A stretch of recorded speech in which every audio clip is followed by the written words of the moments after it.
Il est 7h12 sur Europe 1. Dimitri Pavlenko, vous recevez ce matin le journaliste Jean-Marie Guénois. Bonjour Jean-Marie Guénois.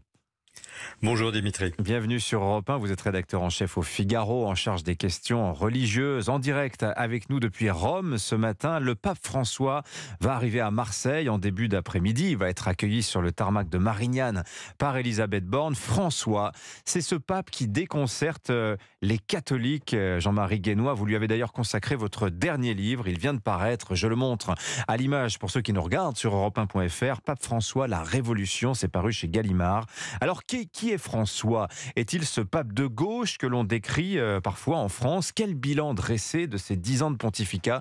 C'est le vendredi thématique de la rédaction d'Europe 1. Commençons peut-être, Jean-Marie Guénois, par Marseille, puisque c'est sa destination et non la France. Il tient à cette distinction.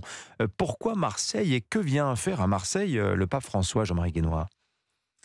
Pourquoi Marseille? Parce qu'il y a cette semaine une réunion que l'Église catholique a organisée, elle l'avait déjà fait à Bari et à Florence précédemment, qui cherche à réunir des responsables religieux de tous les rives de la Méditerranée, parce que l'Église pense qu'il faut que les gens se parlent face aux problèmes majeurs que sont tout d'abord l'émigration, et puis les questions écologiques notamment. Donc l'idée de l'Église, c'est de réunir une sorte de forum qui va parler des problèmes de la Méditerranée, et Marseille est une ville tout indiquée pour cela, et c'est seulement pour cela, j'avais posé le pape dans l'avion en revenant des JMJ de Lisbonne, c'est seulement pour cela qu'il a accepté de venir à Marseille, et toujours précisant, et non pas en France. Ah oui, parce que François, vous le connaissez bien, vous venez de nous dire, vous l'avez accompagné lors des JMJ au Portugal cet été, et pour signe de cette gêne, vous lui demandez est-ce qu'il a quelque chose contre la France? Alors il vous répond que non, mais alors il vous dit quelque chose de très intéressant à propos de cette visite à Marseille sur le thème de l'immigration.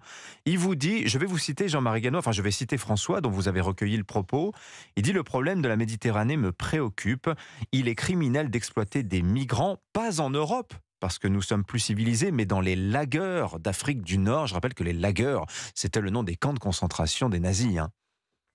Oui, il est très marqué par les récits, parce que l'Église, vous le savez, est très bien informée par son réseau capillaire que sont les religieux, les prêtres qui sont dans les différents pays, même s'il n'y en a pas beaucoup en Afrique du Nord, il faut le dire.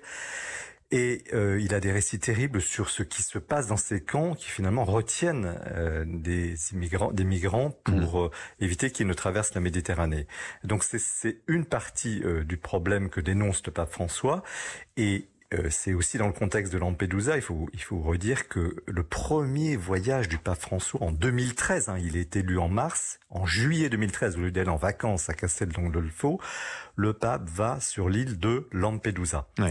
Et pourquoi il y va? Pour crier, pour lancer un cri à l'Europe, au monde, en dénonçant ce qu'il a appelé la mondialisation de l'indifférence sur ce sujet.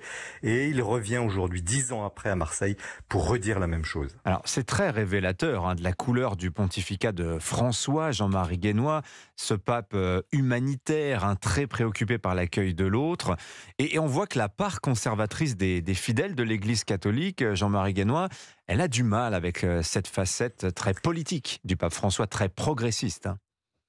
Alors évidemment, il est lui-même de sensibilité social-démocrate, on dirait de centre-gauche, clairement, il n'y a pas de souci là-dessus. Pour lui, Jean-Paul II, Benoît XVI étaient plutôt de centre-droit, donc ça c'est aussi la réalité de l'Église. L'Église, vous avez de toutes les couleurs possibles de la vie politique, il y a des gens à droite et à gauche, donc ça c'est légitime. Maintenant, il a son agenda politique, mais c'est aussi quelqu'un de très profond, il est très complexe, parce qu'il est aussi extrêmement classique sur le plan de la spiritualité, sur le plan de la vie de la foi, même s'il veut faire bouger l'Église évidemment. Donc c'est quelqu'un qui est très difficile à saisir, mais qui ne cache pas ses options fondamentales et qui pense qu'aujourd'hui l'Église doit s'engager et sur le terrain des migrations et sur le terrain, ce qu'elle faisait déjà, et sur le terrain d'écologie, ce qui est un peu plus récent. Oui. Alors j'évoquais un sondage qui paraît aujourd'hui dans le Figaro qui montre la grande popularité de François alors en France en l'occurrence, mais dans toutes les familles politiques. On voit que chez les écologistes, 82% des écologistes ont une opinion favorable du pape François, mais 93% également chez les républicains. Donc il fait un peu l'unanimité, ce pape très populaire, dont vous dites aussi dans votre ouvrage que on peut effectivement lui saluer son effort d'ouverture de l'Église. Il met beaucoup l'accent là-dessus, mais certains y voient aussi un risque de dilution. Qu'est-ce que vous voulez dire par là, Jean-Marie Guénois? Vous avez un gouvernement qu'on pourrait dire extrêmement charismatique, qui est comparable d'ailleurs à celui de certains chefs d'entreprise, de certains chefs d'État aujourd'hui, sur les médias sociaux, toujours en avant. Le pape François dit « je », il tutoie les gens, ça ne se faisait pas avant. Prenez l'exemple de Benoît XVI, précédemment, lui n'existait pas derrière sa fonction, il était complètement absorbé par sa fonction. Donc ce qui se passe, c'est que le pape François, par sa personnalité, a pris beaucoup de place au détriment d'une structure. C'est un peu comme si le président de la République gouvernait sans Matignon en critiquant en permanence ses ministres. C'est un peu ce qui se passe à Rome. Et l'Église, qui est aussi un organisme qui dure depuis des siècles, prend le risque, là aujourd'hui, d'une certaine dilution et de son message essentiel sur la foi et de sa structure. Il faut quand même une administration pour qu'un corps traverse les siècles. Oui. Et c'est un peu l'enjeu, la difficulté aujourd'hui du pontificat du pape François, qui vieillit et qui a du mal aujourd'hui à tenir un peu le système. Et c'est une question qui se pose d'ailleurs pour beaucoup de gouvernements ou d'entreprises quand la personnalité du leader est trop affirmée, la structure souffre. Et il faut un équilibre entre les deux, exactement. Oui. Ça rappelle peut-être à certains des choses à l'Élysée. Alors d'ailleurs, dans votre ouvrage, vous évoquez, Jean-Marie Guénois, vous dévoilez une part assez méconnue du pape François. Et justement, c'est l'homme de pouvoir. Vous nous en avez dit quelques mots à l'instant. Oui. Mais en interne, au sein de l'Église catholique à Rome, c'est quelqu'un qui est très autoritaire dans sa manière d'exercer l'autorité papale. Très autoritaire. C'est un peu aussi ce qui m'a poussé à écrire finalement ce portrait de pape, parce que il avait une image, et puis tout ce qu'on vous lisait sur lui était toujours très très louangeur, etc. Mais quand on connaît un peu l'entourage et ce qui se passe au Vatican, et on voit que l'image démocratique, sympathique, n'est pas celle qui est connue ici autour de lui, où il est effectivement très directif. C'est un homme qui aime le détail. C'est pour le coup un jésuite.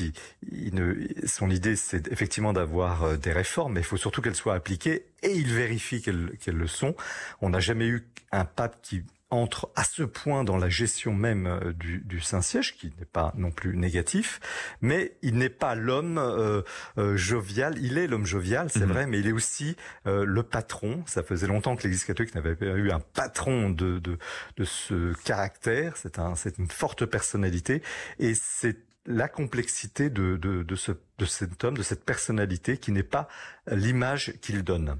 Merci beaucoup, Jean-Marie Guénois. Je rappelle le titre de votre ouvrage absolument passionnant, Pape François, la Révolution. C'est paru chez Gallimard. Merci à vous, Jean-Marie Guénois, et bonne journée. Merci, Dimitri.